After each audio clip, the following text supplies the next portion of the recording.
Gravando. Bora lá. Fala galerinha, beleza? Tô de volta com a série Clássicos pelo Mundo e dessa vez para falar de um capítulo sul-americano. E o derby de hoje é simplesmente sensacional. Para muitos, o maior clássico do futebol sul-americano. Para outros, o maior do mundo. Trata-se do super clássico argentino entre as duas maiores potências do país, Boca Juniors e River Plate.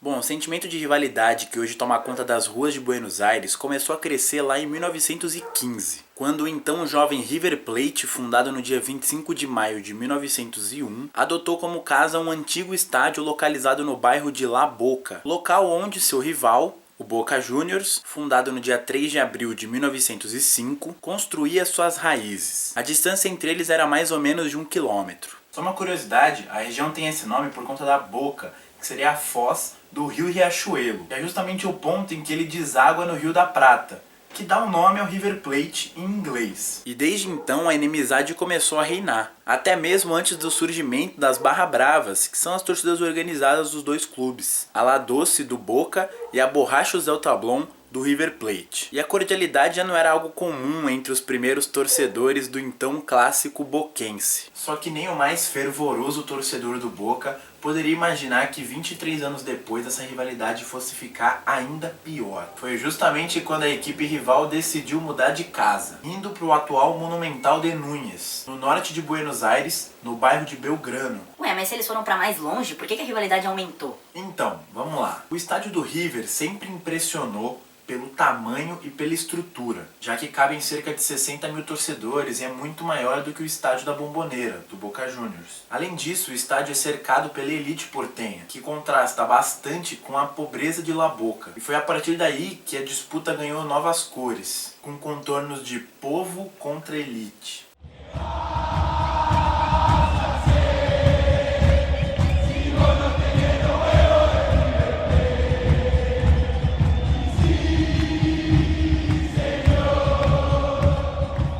Em uma das regiões mais nobres da cidade, o River viveu sua ascensão, principalmente depois da década de 30, revelando grandes promessas como Alfredo Di Stéfano, que fez história no Real Madrid. E depois de quebrar recorde nos valores das transferências, o River ganhou o apelido de Milionários.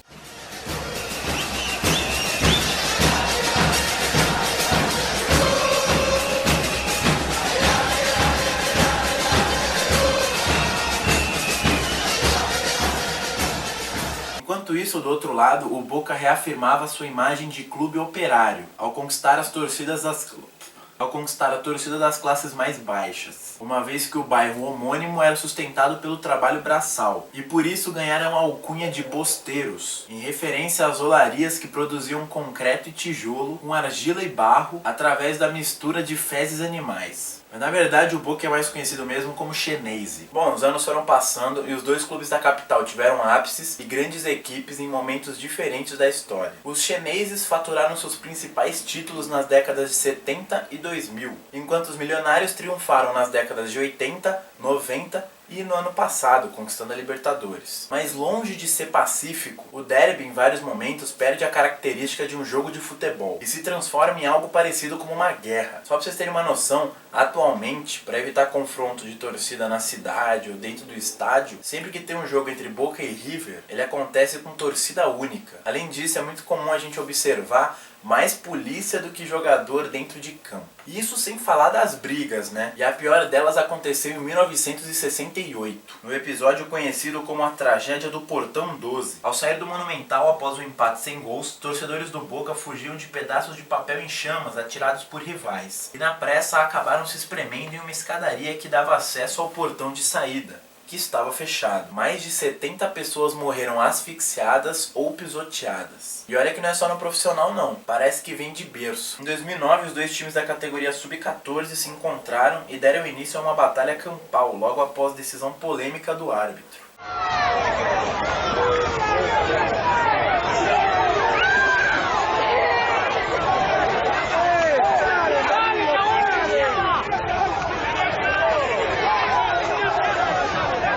Mas voltando ao futebol, né? Antes de mostrar os jogos marcantes, é sempre legal a gente... Antes de falar dos jogos marcantes, é sempre legal a gente contextualizar um pouquinho pra vocês. Falar do histórico de confrontos, quem é mais acostumado a levantar taça. Bom, é nesse período todo que eu já citei, o River dominou a Argentina, conquistando incríveis 45 títulos nacionais, sendo 36 campeonatos argentinos da Série A, 1 da Série B e 8 Copas da Argentina, enquanto o Boca conquistou 42. Sendo 31 campeonatos argentinos e 11 copas. Só que quando a gente fala do cenário internacional, o Boca tem muito mais relevância. São 6 Libertadores, 2 Sul-Americanas e 3 Intercontinentais, que é o Mundial, contra 3 Libertas do River, 1 Sul-Americana e 1 só Mundial. E tudo isso começou no dia 24 de agosto de 1913, quando os milionários venceram o primeiro derby da história por 2-1, em partida válida pelo campeonato ainda amador da Argentina.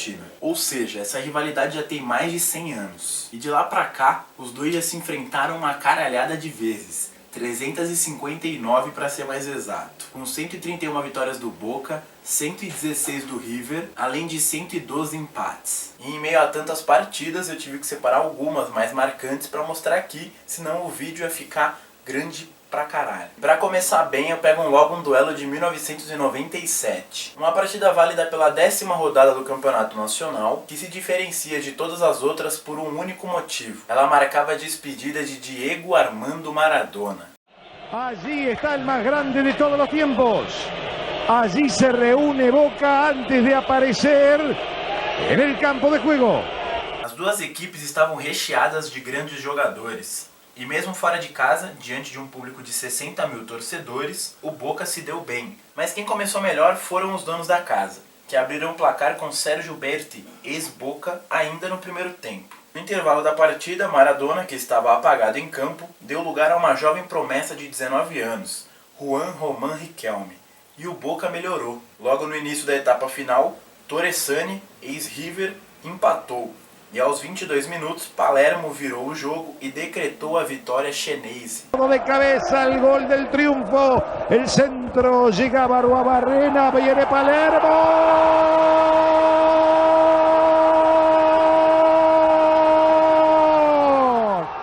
Alguns anos mais tarde, em 2004, Boca e River protagonizaram o duelo mais marcante de todos até então. Foi justamente uma semifinal de Libertadores. É fato que eles já haviam se enfrentado na competição outras 2 vezes, mas essa foi foda. Na ida, 1-0 pro Boca na Bombonera.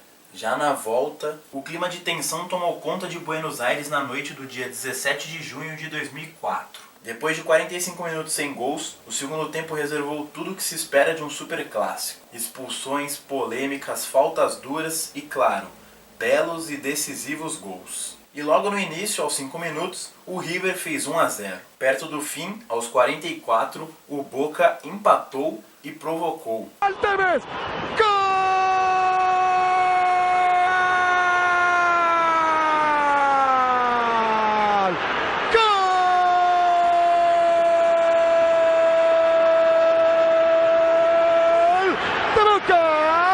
Tevez, a los 43 minutos y medio. Mas no último segundo de jogo, aos 50, o River fez mais um. La mete Cabenagui, la chute, gol!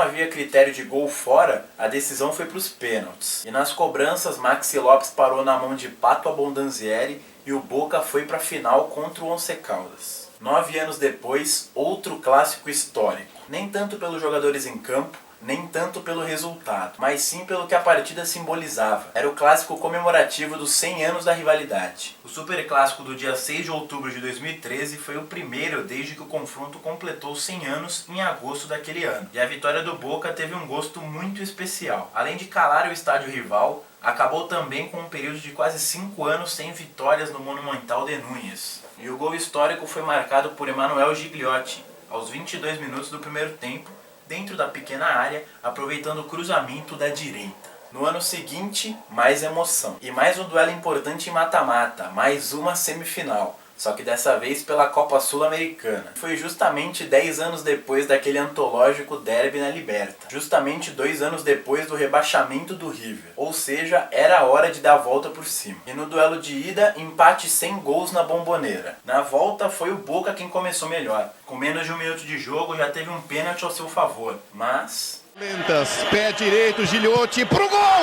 defendeu, parou, zero! Depois disso o River acordou e coube a Pisculite marcar um belo gol e além de vingar os milionários, classificar o River à final, onde venceu o Atlético Nacional e voltou a ser campeão.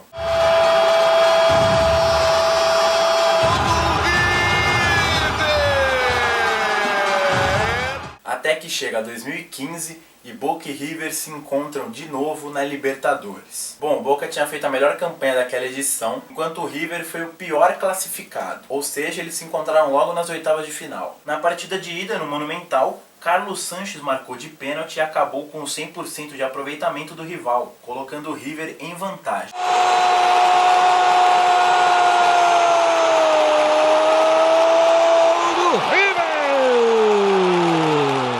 Já na volta, o jogo estava empatado em 0 a 0 quando alguns torcedores do Boca atacaram os jogadores do River ainda no túnel de acesso ao campo, com gás de pimenta e ácido. A partida foi paralisada, suspensa e depois foi dada a vitória para o River, que avançou de fase e conquistou a tão sonhada competição. Hay alguien caído en la manga, ahí abajo, ahí la tenemos. Vizcay salió a reclamarle al árbitro del partido seguridad. ¿Dónde estaban los policías? ¿No tienen que acompañar a los jugadores de River? Foda, mano. Eles podem não estar vivendo um grande momento, o Boca já ficou de fora da próxima Copa Libertadores, só que clássico é clássico, tem que respeitar, e a gente já começou com o pé direito falando de um dos maiores clássicos do mundo. Só que por hoje é isso. Espero que vocês tenham gostado. E eu vou deixar aqui pra vocês os 2 últimos vídeos postados no canal. Um é sobre essa reta final do Brasileirão, que tá acirradíssima. E aí, quem vai ser campeão? Palmeiras, Santos, Flamengo. E o outro é sobre um quadro novo que estreou na última semana e se chama Histórias do Doutor Sócrates. Lembra também que para assistir os outros vídeos e continuar seguindo a série Clássicos pelo Mundo, é só acessar o canal. Não esquece de se inscrever. Marca seu amigo, sua amiga que curte o tema, curte a página do Papo Desportivo lá no Facebook, deixa seu like aqui embaixo que isso é muito importante pra mim, e semana que vem eu tô de volta.